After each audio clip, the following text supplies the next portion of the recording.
Hey guys, this is Alex at Midway Apparel coming back at you today. Today is going to be the start of a new series, and this series is going to be entitled Humble Father and Faithful Husband. And this series is about one of the most important things in my life, and that, of course, is family, and the importance and the role that a father plays in the household. And this video and probably the next couple of videos, I'm not quite sure, we'll find a good ending place for today's video. Today's video is going to be highlighting the experience that my wife and I have gone through with our child. He's 8 years old, and we're going to be discussing a little bit about ADHD and dealing with that, dealing with the difficulties of school in ADHD. It took us a number of years to sort of get to the bottom of things, get things lined up in public school system, and just sort of coming to terms with what ADD or ADHD is. Now, I'm going to be using the term ADHD to the best of my knowledge from what I have learned. They're pretty much interchangeable. I believe ADHD is the technical, clinical acronym for it now that they prefer to use, so we'll stick with that one for the purposes of this series. What you want to call it doesn't really matter. I think we all know what we're talking about here. So I guess we'll sort of jump back and sort of start at the beginning. When my son was young, we're talking preschool age, we decided that we were going to put him into a local Montessori school. Now, when you talk to people, most people have good things to say about Montessori schools. I do as well. I wouldn't have changed it for the world. So he went to a Montessori school for 2 years. And the cool thing about Montessori schools is the way that they teach the kids more exploratory learning, thinking outside of the box. And for me, that was a big deal. I'll probably end up talking about it a little bit more as we go along in these videos, but I'm not a huge fan of the public school system. I don't think it's set up to teach very effectively in most instances. I think a lot of the things that are taught, or the way that they're taught, it's more of a sit down, shut up, do what I tell you, and memorize the things that I tell you need to know now. Thinking back at my early elementary schooling, a lot of it was, cool, we're going to teach you how to do this in this grade. And it's really convoluted and long, drawn-out method. And then the next year they go, cool, now we're going to teach you the shortcut. So everything we taught you last year, you don't really need it anymore. And this is a problem I've had with schooling in general. The real life application of a lot of the things isn't very helpful. Now, I understand the goal of teaching people how to think, and I understand that. I just don't think schools do that very effectively. but Montessori schools do things differently. So why doesn't everybody put their kids in Montessori schools? It's not cheap. It's not cheap.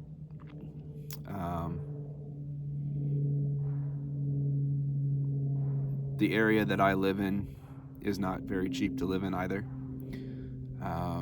Whether you have kids in the school system or not, our taxes here are broken down into two different types of tax or payments.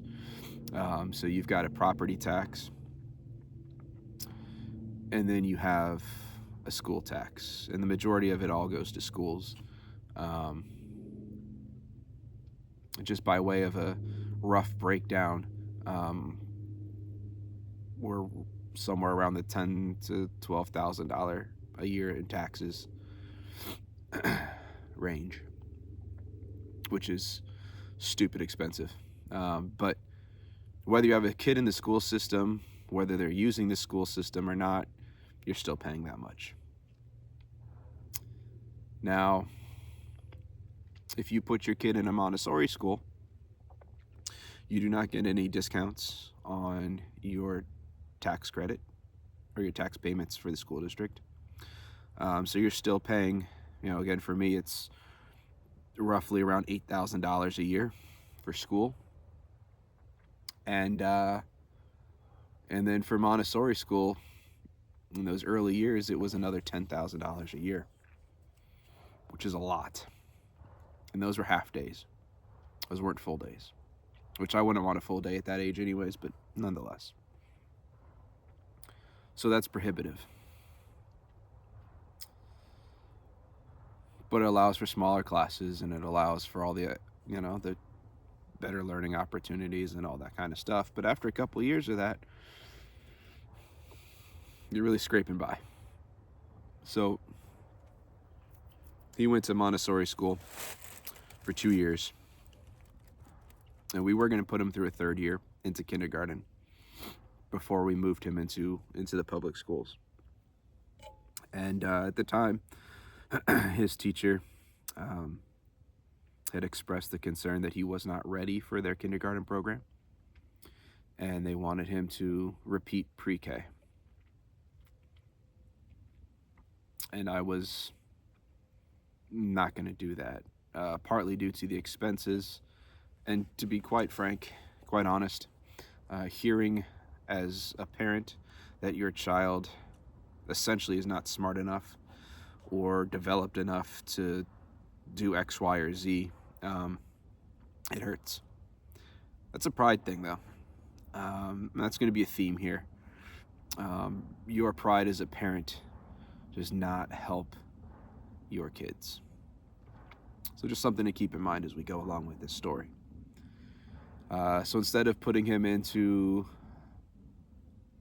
a second year of preschool, we pulled him out, and I thought, okay, cool, we're going to save $10,000, and we're going to put him into public school now. Kindergarten in public school went okay, but not great. There were a lot of behavioral issues. We had a social worker at the school that we were working with. He was given various services, and actually a lot of those services were actually put in before he even hit the public school system. So occupational therapy, physical therapy, and then when he went into public school, speech as well. And it was very frequently we were getting calls from the school that this happened, that happened, he had a breakdown, this happened, whatever. Okay. There's a certain point where you just kind of chalk it up to okay, you guys just aren't equipped. You can't deal. We don't have these problems at home. We had some problems, but, we figured things out at home. So he finished kindergarten, went into first grade. Was not going well. it wasn't going well at all. He was having breakdowns constantly over various things. He had to be removed from the classroom several times. He ended up spending quite a bit of time sitting in the vice principal's office for behavioral outbursts, things of that sort. Um, around that time, we heard an advertisement on the radio for a program called Brain Balance. And Brain Balance, it's kind of what the name hints at. It's a program that helps, through various evaluations. They figure out if there's actual problems with your child's brain development, things that what are they at the levels that they should be for their age range. And so we went in, we did an evaluation there, and we were told that there were functions that should have been shutting down at his age, that are there for early development that aren't necessary later in life. They should have been shutting down, and they were still going full speed ahead. One hemisphere of his brain, I forget which one, maybe another video I'll break out the paperwork and show you guys what it all looks like. But one hemisphere of his brain was developing just fine, and then the other side was not developing quite as well. And so they began doing exercises both at the facility, and then we had homework as well to really try to shut down those early development functions in the brain and really amp up the development on the other side of the brain. And we had quite a bit of success there. That program worked out pretty well. We were seeing improvements at home, at least. School was still a problem. Towards the end of the school year, we were told that because of the behavioral issues, he was not where they wanted him to be. To move on. So, not the first time we heard that. Upon reflection, we probably should have listened to them at the Montessori school. They were correct. Developmentally, he was not ready to go on to second grade. So we came up with a plan for the next year. At this point, he already had an IEP with the school. So these services were already built into his daily schedule at school. And we had told them that we thought part of it was the student ratio. There was maybe like 23 kids to one teacher. And we wanted him to have some additional help. And we had a lot of meetings with the school district. We were fighting them constantly as far as trying to get additional services for him and what we thought was best for him and whatnot. And we would go in, we'd have meetings, and the things that they were saying were happening at school, we weren't seeing these problems at home anymore.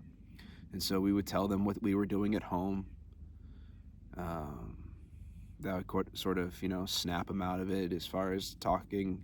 This is all vocalization to him. There's no sort of spanking or anything of that sort.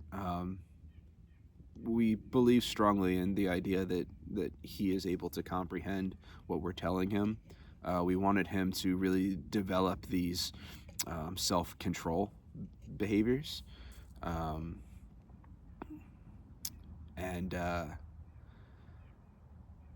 So it was finally decided that in repeating first grade, he would have a 2-on-1 assistant.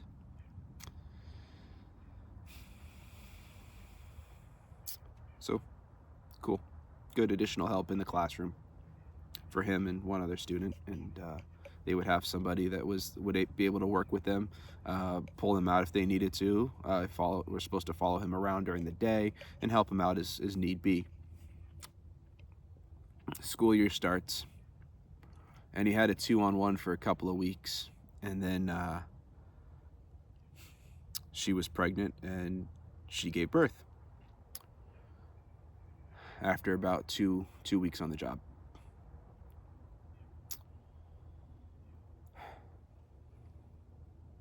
probably see the problem there. That one really pissed us off. I thought it was common knowledge, but just in case anyone is not aware, pregnancy is not a spontaneous thing. Especially when you're that close to your due date, and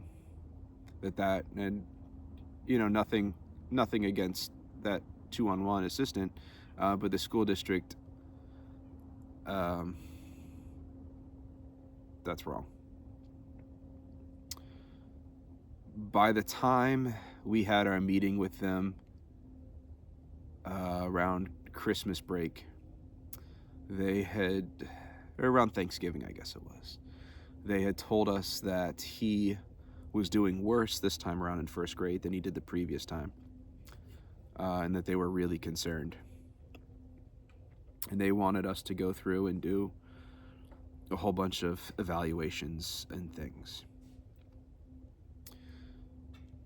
Now, from what I can tell, the school district is mostly interested in checking boxes. So they wanted us to go see this type of person and this other type of person and get all these evaluations done so they could make them look like the school district was doing their job. Over Christmas break, they finally hired a 2-on-1. And that was working out pretty good. Going into the second half of first grade, things were working out pretty well. But in doing those evaluations, we went to go see a child psychologist, I think. And within just a couple minutes of the meeting, they diagnosed him with ADHD.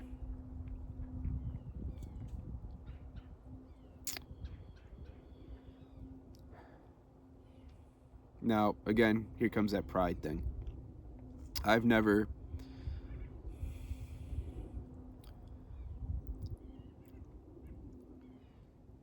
When you look at the difference between a 6 or 7-year-old boy and you start talking about ADHD,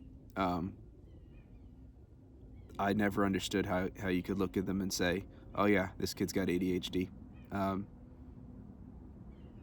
Boys that age are hyperactive. That's what they are. It's pretty well established that young girls do much better in the public school system than young boys do. And when I heard that diagnosis, I got kind of pissed off. And they were already talking about the potential of medication, which is a road I really did not want to go down. I've seen that play out well, but I've also seen it play out really badly. And, as far as the school district was concerned, they checked their box. He had a diagnosis, and they could do something then. Okay. Well, I mentioned it to a coworker, and one of her friends works with a medical group called the Amen Clinics. And she told me about this guy, Dr. Daniel Amen, and he has a series of clinics. The main one started off in California, and it turns out they have one.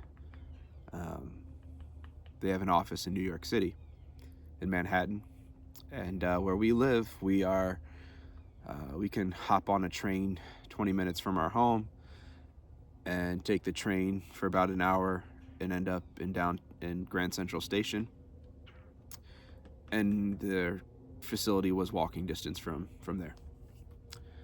So I started doing some research after she mentioned him, and I picked up this book, Healing ADD, ADHD, again, same thing. And I learned a lot from this book.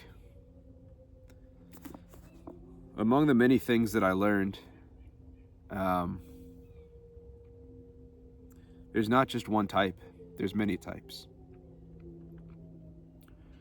And it turns out that depending on the type of ADHD you have, there's different centers, parts of your brain that are active, more active, overactive. And so it just sort of depends on what type you have. And it also turns out that if you medicate blindly, you could be medicating and making things worse. You could be medicating for the wrong type of ADHD. And that's terrifying. So the Amen Clinic, that coworker's friend, she's associated with the New York City Amen Clinic, and she put me in contact with them and got us sort of greased through the system, shall we say. And we went in and we got brain scans done. Now,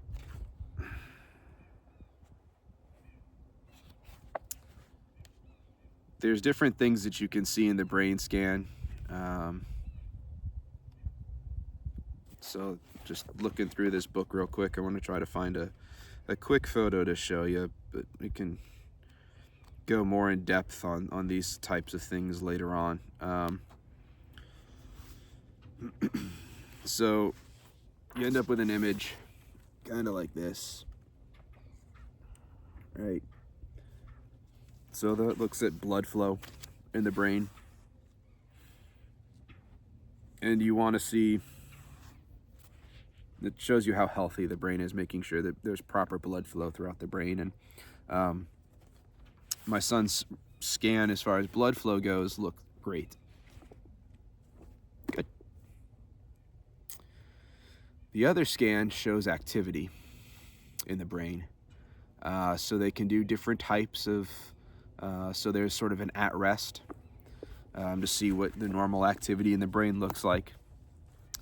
And then they also will test during times of activity. So when you're thinking or doing a specific task. And this is very difficult with a young child because they put these probes on you and you have to essentially lay down your head in this machine for like 15-20 minutes without really moving. Movement messes up the scan. So that was tricky. And what we found out is that he has a type of ADHD where instead of just one section of the brain that's hyperactive, he has pretty much all of it. All of it's pretty much overactive.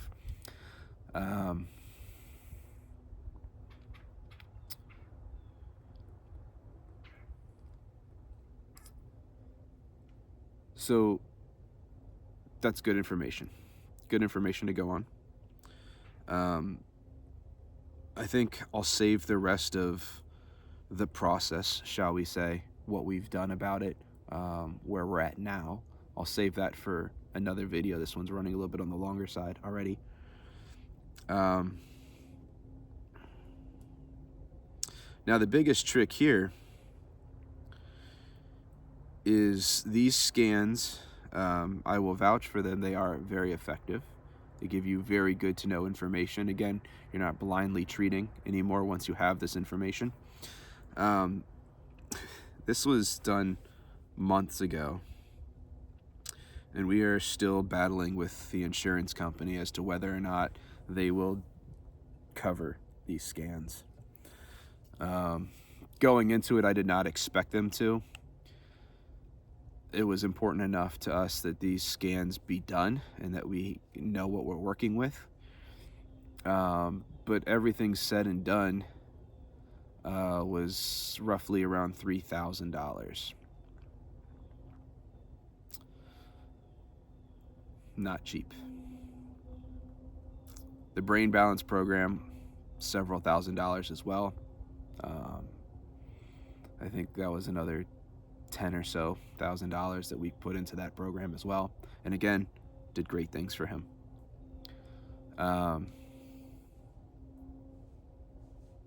Like I said, in the next video, we'll talk about where we are now with this, the route we chose to go down. But if there is someone in your life that is dealing with ADD, ADHD, um, whether they be, young children or adults. Um, then you have access to any of the Amen clinics. Um, I would highly suggest you think about going down that route. Um, Treatment options are not blind medication. Um, we're not, he's not on any medication. Um, they have a whole line of supplements that can be used as well.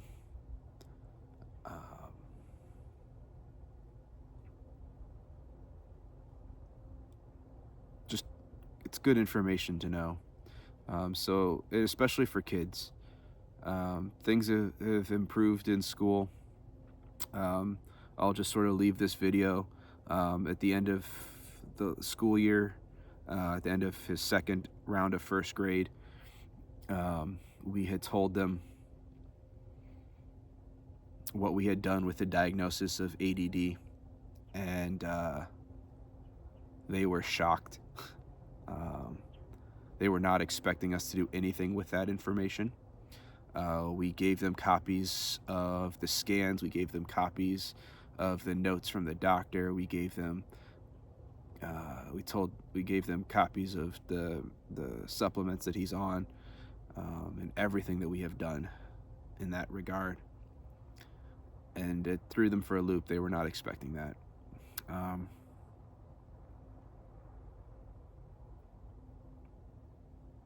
So yeah, we'll leave that at the first, sort of the first part, the background of this whole process. And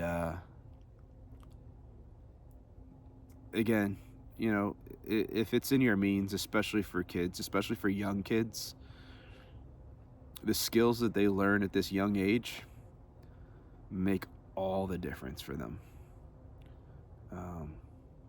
It's really important.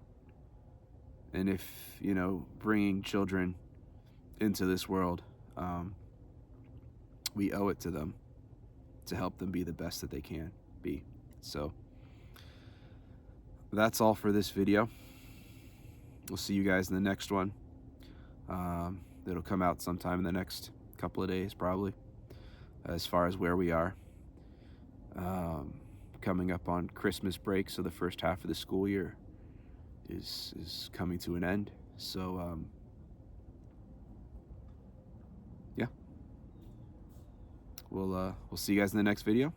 If you're interested in anything like these humble father and faithful husband stickers, they're on the website for Midway Apparel. I'll leave a link down below. If you found this information in this video useful, please share it. Not just out here talking about, what we've done for our son for kicks. This is really useful information. And in a lot of ways, school districts aren't super helpful. They just sort of lump any kids that are, they deem special needs. They just sort of lump them all together, it seems. You have to fight. I see it on online pages. There's constantly battles going on with their school, district wide, all the ages, threatening to bring in lawyers and whatnot to get the services they need. So knowing these things is really important. Going to the schools with the information, that you're not just clueless and going in and hoping that somehow they'll magically find the cure. These are all really important things. So if this is information that's helpful to you, or you know someone that it's helpful for, please share this video with them. Again, we owe it to our kids to give them the best chance and the best future. All right, I'll see you in the next one. Thanks.